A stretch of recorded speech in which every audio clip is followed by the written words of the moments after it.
Hey guys, welcome back to my channel. तो कैसे हैं आप लोग। आज हम आप लोग के लिए love is written in the stars ड्रामे का पार्ट 3 लेके आए हैं, जो बहुत ही इंटरेस्टिंग है। आप लोग को बहुत पसंद आने वाला है। अगर आपने इसके पहले के 2 पार्ट नहीं देखे तो हमारे चैनल पे अपलोडेड है, आप जाके देख सकते हैं। और ऊपर आई बटन है, वहाँ पे भी क्लिक करके देख सकते हैं। अगर आप लोग को कोई और ड्रामा पसंद है तो आप हमें कमेंट सेक्शन में लिख के ज़रूर बताएं। हम वो ड्रामे को जल्द से जल्द लेके आएंगे आपके लिए। तो चलिए, हमारे वीडियो को लाइक कीजिए और जल्द से जल्द सब्सक्राइब कीजिए। सब्सक्राइब करना तो बिल्कुल भी ना भूलें। तो चलिए सीधा चलते हैं एक्सप्लेनेशन की तरफ। तो इस पार्ट की शुरुआत में हम देखते हैं कि युआन और वी दोनों साथ में होते हैं। जब वी को होश आता है तो उससे पूछता है कि तुम ही थी ना जिसने मेरी जान बचाई। लेकिन युआन बोलती है कि मैंने तो कुछ भी नहीं किया। वो मना कर देती है और फिर वो उसे दूर जाने का कोशिश करती है, लेकिन वो समझ जाता है वी कि ये भी मेरे पास नहीं आना चाहती है। और फिर वो अपनी दुख भरी कहानी उसको बोलने लग जाता है कि सभी मेरे से दूर क्यों जाती है, किसी को भी मैं पसंद नहीं आता, कोई भी मेरे क्लोज नहीं आती है और मेरा ना कोई फ्रेंड है। वो ये सब बोल रहा होता है, तभी युआन सोचती है, वो अपने मतलब निकालने के लिए, अपने फ़ायदे के लिए उसकी फ्रेंड बनने के लिए रेडी हो जाती है। तभी वो उसको बोलती है कि मैं तुम्हारी फ्रेंड बनने के लिए तैयार हूँ। लेकिन वो उसे इग्नोर करता है और वी को इतना फ़र्क नहीं पड़ता है। वो उसे अब अपना फ्रेंड नहीं बनाना चाहता था। उसके बाद वो बेहोश हो जाता है। वहाँ पे जैसे ही वो बेहोश होता है फिर से बटरफ्लाई आती है। तो यॉन सोचती है कि जब भी ये नींद में होता है तो बटरफ्लाई इसके पास आके मंडराने क्यों लगती है। उसके बाद वो उसके सैनिकों को आवाज़ देती है और वहीं पे उसके सैनिक आ जाते हैं और वो बोलती है कि वी को अपने मैंशन ले जाओ वापस। बाद अगले सीन में हम देखते हैं कि वो बेड पे सो रहा होता है और उसे सपना आता है। वो सपना उसके बचपन का होता है कि उसे बचपन में कोई उसका हाथ और मुंह बांध के किसी रूम में उसे रखा गया था और वहाँ पे कोई एक इंसान आता है और उसे बोलता है कि अगर कोई भी तुम्हारे क्लोज आने का कोशिश करेगा तो उसका बहुत बुरा हाल होगा। उसके बाद वी का सपना खुल जाता है और वो एकदम डर सा जाता है। उसके बाद अगले सीन में हम देखते हैं कि वो अपने कैरिज में बैठ के कहीं जा रहा होता है, लेकिन वहाँ पे युआन आ जाती है और वो कैरिज रुकवा देती है और साइड में जाके उससे बात करती है। तभी भी उसे पूछता है कि तुम यहाँ पे क्या कर रही हो वापस से। तभी युआन बोलती है कि हम लोग साथ में अकेडमी चलते हैं। वो उसके साथ में जाने की ज़िद करती है, लेकिन वी उसे अपने साथ लेके नहीं जाना चाहता था। वो उसे इग्नोर करता है बार बार, लेकिन युआन ज़बरदस्ती उसके कैरिज के अंदर जाके बैठ जाती है। तभी वी उसके पास वो लव बॉन्डिंग स्टोन देखता है जो कि उसका होता है और वो उसे चाहिए होता है क्योंकि उसके पास से खो जाता है। तभी वो सोचता है कि ये इसके पास क्या कर रहा है। तभी यॉन बोलती है कि ये क्या, ये तुम्हारा है, उससे पूछती है, लेकिन वो मना कर देता है, जानबूझ के उसको नहीं बोलता है। फिर उसके बाद यॉन को तो पता ही होता है कि ये वी का ही है, लेकिन वो फिर उसे जानबूझ के छेड़ने लग जाती है कि ये जिसका भी लव बॉन्डिंग स्टोन है लगता है कोई वुमेन का होगा और जिसका भी होगा, जिससे भी बिलोंग्स होगा, वो एकदम साइको है। और यही सब चीज़ सुन के वी को भी गुस्सा आ रहा होता है क्योंकि वो ये सब जानबूझ के बोल रही होती है। उसके बाद भी उसके ऊपर हाथ उठाने चाहता है ये गुस्से से, लेकिन वो उसे रोक लेती है और बोलती है कि तुम तो कितने अच्छे इंसान हो। उसका तारीफ़ करने लगती है उसके साथ जाने के लिए और उसे पटाने का कोशिश करती है और बोलती है कि अगर तुम ऐसे बिहेव करोगे तो तुम अपनी फ्यूचर बेस्ट फ्रेंड को खो दोगे। फिर वो पूछता है कौन है फ्रेंड, तब वो खुद की तरफ इशारा करती है। तभी उसको और गुस्सा आता है और वो उसको अपने कैरी से बाहर एकदम लात मार के निकाल देता है। बहुत ही वियर्ड बिहेव करता है उसके साथ। तब भी वो उसके पीछे नहीं छोड़ती, उसके साथ पीछे पीछे जाती है और वहाँ पे सारे उसके सैनिक रहते हैं और वहाँ पे वो सबके सामने उससे बात करती है और उसे ब्लैकमेल करती है अपने लव स्ट्रॉन्ग बॉन्डिंग को दिखा के कि वो उसको डिस्ट्रॉय कर देगी। तभी उसके बाद वी बोलता है कि तुम्हें क्या चाहिए, क्या चाहती हो तुम। तभी युआन बोलती है कि मैं तुम्हारी बेस्ट फ्रेंड बनना चाहती हूँ। उसके बाद वी वहाँ से जाने लगता है, तब भी वो उसके पीछे पीछे जाती है और वो उसके मुंह पे ही दरवाज़ा बंद कर लेता है। उसके बाद हम देखते हैं कि वो लोग क्लासमेट्स रहते हैं, तो वो लोग साथ में ही पढ़ते हैं और यॉन उसे पीछे बैठी होती है और उसे काफ़ी छेड़ती है, उसे टीज़ करती है और वो लोग का साथ में ही खाना खाते हैं और वो लोग साथ में ही प्रैक्टिस करते हैं।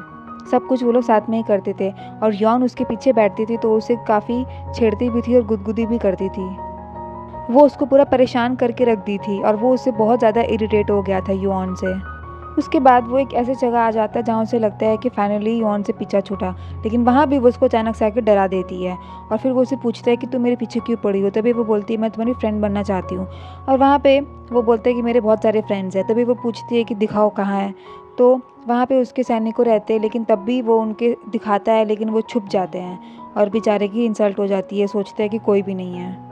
युआन को फिर उसका मजाक बनाने का मौका मिल जाता है। उसके बाद वो युआन को बोलता है कि तुम मेरी फ्रेंड बनना चाहती हो। फिर वो उसे कहीं पे लेके जाता है और अपने साथ बोलता है कि मेरे साथ नहाने चलो। वो उसे ज़बरदस्ती अपने साथ अंदर नहाने लेके जाना का कोशिश करता है, लेकिन वो जाती नहीं है, वो नीचे ही बैठ जाती है एकदम। तभी वहाँ पे वही लड़का आ जाता है और उसको स्टॉप बोलता है और वहाँ पे अपना पावर वर्ड का यूज़ करता है, अपने मैजिक का। उसी से वहाँ पे वी एकदम रुक सा जाता है, वो मूव नहीं कर पाता है। तभी वो सोचता है कि ये मुझे क्या हुआ, मैं मूव क्यों नहीं कर पा रहा। उसके बाद वो दोनों उसी के साथ होते हैं और वो इन दोनों से कुछ सवाल पूछता है और उसका नाम लैन लैन होता है। वी लैन लैन को नहीं जानता है। तभी वो युआन से पूछता है कि ये कौन है। तभी लैन लैन खुद ही बोलते, क्या तुम मुझे जानते नहीं हो, पीच ब्लॉसम माउंटेन्स का किस्सा। तभी वो उसको वो बोल के डरा देता है और वो खुद ही लैन लैन बेचारा डर जाता है और उसका पावर वर्ड काम नहीं करता है, उसे वोमिटिंग आने लगता है और वहाँ से भाग जाता है, क्योंकि वी उसे the rat crossing the street का किस्सा याद दिला देता है। उसके बाद वो दोनों प्रे कर रहे होते हैं। उसके बाद जब वो बाहर जाता है तो यॉन भी उसके पीछे पीछे आती है और वो उससे बोलता है कि तुम मेरे को फॉलो मत करो। फिर यॉन बोलती है कि हमारी फ्रेंडशिप शुरू हो गई है और मैं तुम्हारा लिटिल ब्रदर बन के तुम्हारा साथ दूंगी। उसके बाद वी के पास वहाँ पे एक चिट्ठी आती है और फिर वो यॉन को अपने घर ले जाता है, लेकिन यॉन उसके घर जाने से थोड़ा सा डर रही होती है क्योंकि वो पहली बार जा रही होती है। फिर वो उसे उसका हाथ पकड़ के ज़बरदस्ती उसको अपने घर लेके जाता है और वहाँ पर वो उसके डैड से मिलती है। वी के डैड उस पर बहुत गुस्सा करते हैं और बोलते हैं कि तुमसे तुम्हारी वाइफ नहीं संभाली गई, तुमको एकदम भी शर्म नहीं है, और वो चेन फैमिली से रिश्ता तोड़ने के लिए बोलते हैं। उसके बाद वी मना कर देता है, बोलता है कि मैं डाइवोर्स नहीं लूँगा। वो मना कर देता है क्योंकि वो मेरी वाइफ है। तभी उसके डैड उसे समझाते हैं, बोलते हैं अगर तुम डाइवोर्स नहीं लोगे तो बाकी सब क्या सोचेंगे और क्या बोलेंगे। तो वी बोलता है कि उससे कोई फ़र्क नहीं पड़ता, मैं डाइवोर्स नहीं लूँगा। फिर वो गुस्से से वहाँ से चला जाता है, लेकिन वहाँ पे युआन रहती है और उसके डैड को समझाती है और बोलती है कि वो उसकी रिस्पॉन्सिबिलिटी है कि वो जल्द से जल्द उसके लिए कोई लड़की ढूंढेगी शादी के लिए, और वो उसके डैड से प्रॉमिस करती है। उसके बाद युआन वी के पास जाती है और वो बोलती है कि हो सकता है सनी फॉक्स ने ही ब्रैड का किडनैपिंग कराया होगा। तभी वी बहुत ही श्योरिटी के साथ कहता है कि ये सब चीज़ सनी फॉक्स ने नहीं किया है, क्योंकि मैं उससे मिला हुआ हूँ और मेरी उससे एक बार फाइट भी हुई है। मेरे हिसाब से कि सनी फॉक्स ने ये सब नहीं किया होता है, ये किसी और नहीं किया है। और ये सब युआन सुनती है और मन ही मन हंसती है, क्योंकि सनी फॉक्स तो वही होती है। उसके बाद युआन उसे समझा रही होती है जो उसके डैड ने कहा होता है, लेकिन वी ये सब नहीं समझता है और वो बोलता है कि मैं उसे लाइक करता था, इसीलिए मैंने उससे शादी की। और उसके पास जो एक पत्थर पड़ा रहता है वो उसको ज़ोर से मारता है और तब युआन उसकी ताकत देख लेती है और वो मन ही मन सोचती है कि ये तो प्यार में कुछ भी कर सकता है। तभी वी बोलता है कि तुम ज़्यादा अपने आप को कुछ समझो मत, मैंने तुम्हें अभी तक अपना फ्रेंड नहीं माना है, और उसे एटीट्यूड दिखा के वहाँ से चला जाता है। उसके बाद हम देखते हैं कि वी एक सुंदर से गार्डन में अपने सिस्टर के बेटे को प्यार से सुला रहा होता है और यही नज़ारा युआन देखती है। और फिर उसके बाद वो बोलती है कि मुझे नहीं पता था कि तुम्हारा सॉफ्ट साइड भी है, और उसकी तारीफ़ करती है। तभी वो अपने फ्रेंडशिप के बारे में वापस से बात करती है कि मुझे अपने फ्रेंड का एक स्टेप और आगे बढ़ाना चाहिए, लेकिन वो उससे फिर से भाव नहीं देता और उसे बोलता है कि चलो एक गेम खेलते हैं, अगर इस गेम में तुम जीत गई तो तुम जो बोलोगी वो। तभी वो उसको हाइड एंड सीक गेम खेलने के लिए बोलता है और उसके आँख पे पट्टी बांध देता है और वो एक मार्केट में जाती है। जब वो अपने आँख से पट्टी खोलती है तभी वो देखती है कि ये तो बहुत भीड़ है मार्केट में और यहाँ पे उसको वी को ढूंढना हुआ होता है। लेकिन वो बहुत स्मार्ट होती है, वो उस क्राउड में भी वी को ढूंढ लेती है और उसे दूर से देखती है कि वी बैठा हुआ होता है, कैंडी खा रहा होता है। वहाँ पे वी सोचता है कि मुझे युआन ढूंढ नहीं पाएगी। तभी वो कैंडी शॉप के पास खड़ा होता है और कैंडीज ले रहा होता है और बात कर रहा होता है शॉपकीपर से। तभी वहाँ पे युआन आ जाती है और वी उसे देख के शॉक्ड हो जाता है और उसे बोलता है, और उसके लिए वो स्पंज केक भी लाई हुई होती है और वो उसे दे रही होती है। तभी वी उसे बोलता है कि तुम तो जीत गई। तभी उसके बाद युआन अपना ट्रीट मांगती है। वो लोग रेस्टोरेंट जाते हैं न्यू डिश खाने। तभी वो लोग जा ही रहे होते हैं रास्ते में कि वो लोग रेस्टोरेंट की तरफ जा ही रहे होते हैं। तभी युआन को रास्ते में वो लड़की दिखती है जिसने उसे किडनैपिंग के टाइम में गलत जगह पे लाया हुआ होता है और वो सोचती है कि ये किस लड़के के साथ है। तभी वो वी से कहती है कि वो जाके रेस्टोरेंट में बैठे और वो उसे थोड़ी देर में मिलती है। फिर युआन उस लड़के के बारे में पता लगाने का कोशिश करती है और वो दोनों लैन लैन के पास ही जाके सारी खबर दे रहे होते हैं। ये चीज़ युआन देख लेती है। फिर युआन लैन लैन के पास जाती है तो लैन लैन डर जाता है और युआन उसे सवाल पूछते हैं कि तुम वी से बदला लेने के लिए ये सब क्यों कर रहे हो, तुम ये सब ठीक नहीं कर रहे हो।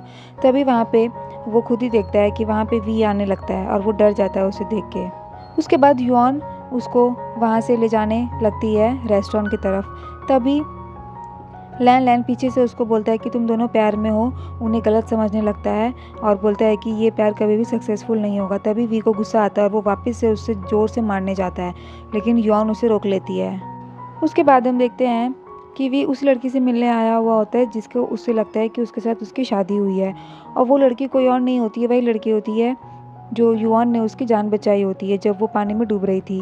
उसके बाद वी उस लड़की से कहता है कि मैं तुम्हें शादी के लिए फ़ोर्स नहीं कर रहा और मैं डाइवोर्स चाहता हूँ, और तुम जिससे भी प्यार करती हो तुम उसके साथ शादी कर सकती हो। मैं कभी भी किसी को अपने साथ शादी करने के लिए फ़ोर्स नहीं करता, और उससे डाइवोर्स लेने को कहता है और उसे पैसे भी देता है कि तुम अपने लवर के साथ इस सिटी से भाग जाओ। उसके बाद वो लड़की उसे सच बताती है कि लॉर्ड, वो लड़की मैं नहीं थी जिसके साथ आपकी शादी हुई है, वो लड़की कोई और थी और उसने इनफैक्ट मेरी भी जान बचाई है। ये सुन के वी थोड़ा सा शॉक्ड हो जाता है और उसे पूछता है। वो लड़की चेन उसे बोलती है कि मैं उस लड़की का नाम नहीं जानती और मुझे उसके बारे में ज़्यादा कुछ भी नहीं पता है, लेकिन मुझे इतना ज़रूर पता है कि उसने आपकी भी जान बचाई थी और मेरी भी। वो लड़की बहुत अच्छी है। उसके बाद हम देखते हैं कि वी बैठ के सोच रहा होता है कि वो लास्ट नाइट कौन लड़की होती है जो उसकी जान बचाई है। वो थोड़ा परेशान दिखता है। उसके बाद उसके पास युआन आती है और वो देखती है कि वो बहुत अपसेट है। फिर उसे समझाती है कि तुम बहुत ही अच्छे हो, तुमको कोई ना कोई लड़की जल्दी से शादी के लिए मिल जाएगी, तुमको अपसेट होने का ज़रूरत नहीं है। वो उसे समझाती है। तभी वो बोलती है कि तुम सच में मिस चेन को लाइक करते हो। तभी वो उसे बताता है कि नहीं, वो लड़की नहीं थी, कोई और लड़की है जिसे मैं लाइक करता हूँ, क्योंकि मेरी जान किसी और ने बचाई होती है। उसके बाद युआन बोलती है कि फॉरगेट इट, भूल जाओ, आगे तुम्हें और भी बहुत सारी लड़की मिलेगी।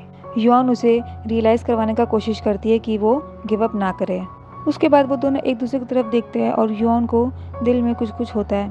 उसके बाद हम देखते हैं कि वी बैठ के युआन के बारे में ही सोच रहा होता है और उधर युआन लैन लैन के पास बैठी होती है और वी के बारे में ही सोच रही होती है, और लैन लैन उसे कॉन्ग्रेचुलेशंस बोलता है। तभी युआन बोलती है कि हम लोग कभी भी कपल नहीं हो सकते हैं मेरे हार्ट डिजीज़ के वजह से।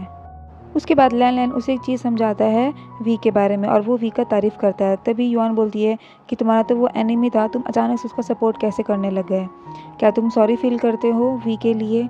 उसके बाद वो एकदम अपने आप को सही करने लग जाता है युआन के सामने कि ऐसा कुछ नहीं है, और बोलता है कि वी तो मुझे पहचानता भी नहीं है। तभी वी वही गेट के सामने आ जाता है जिस गेट में लॉक लगा हुआ रहता है, और वो ताला तोड़ के अंदर घुस जाता है।